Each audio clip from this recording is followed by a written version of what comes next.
vă cânt această melodie al vostru Denis Spaniolu, special pentru Ovidiu Răchită, din partea soției lui Andreea, cu mesajul: te iubesc și te aștept acasă.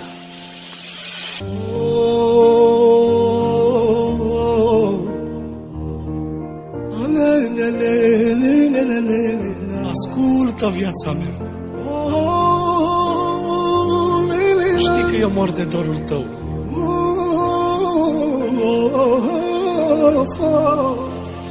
Când credea că nu mai am speranță, tu m-ai readus la viață. Mi-ai adus zâmbetul pe față, viața mea.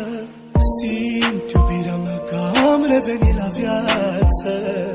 Nu-i vina la mine că mor după tine, te iubești bine, dar și tu pe mine.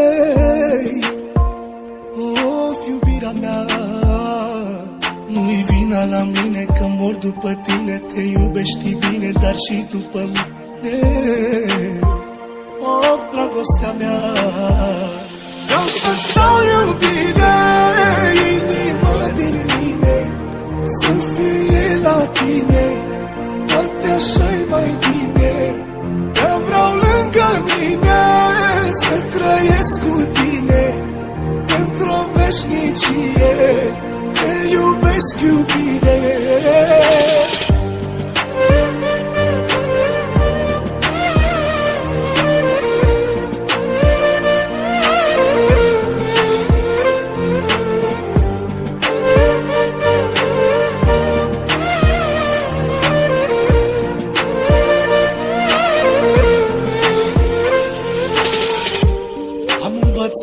Să am răbdare în inima mea, fiindcă dragostea e mare. Dar știu că într-o zi cu soare o să te strâng în brațe tare. Vina la mine că mor după tine, te iubești bine, dar și tu pe mine. Of, iubirea mea, nu-i vina la mine că mor după tine, te iubești bine, dar și tu pe mine. Of, dragostea mea, vreau să-ți dau iubire, inima din mine să fie la tine, poate așa-i mai bine.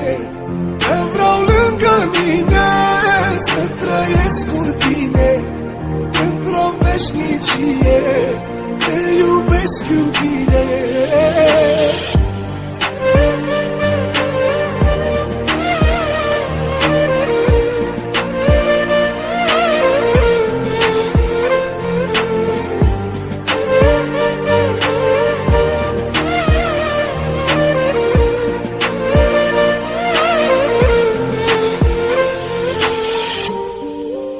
Lumea vorbește, dar nu-mi pasă. Te aștept cu dor, te aștept acasă. Te iubesc, soțul meu. Vreau să-ți dau iubire, inima din mine să fie la tine, poate așa-i mai bine. Te vreau lângă mine, să trăiesc cu tine pentru-o veșnicie, te iubesc, iubire.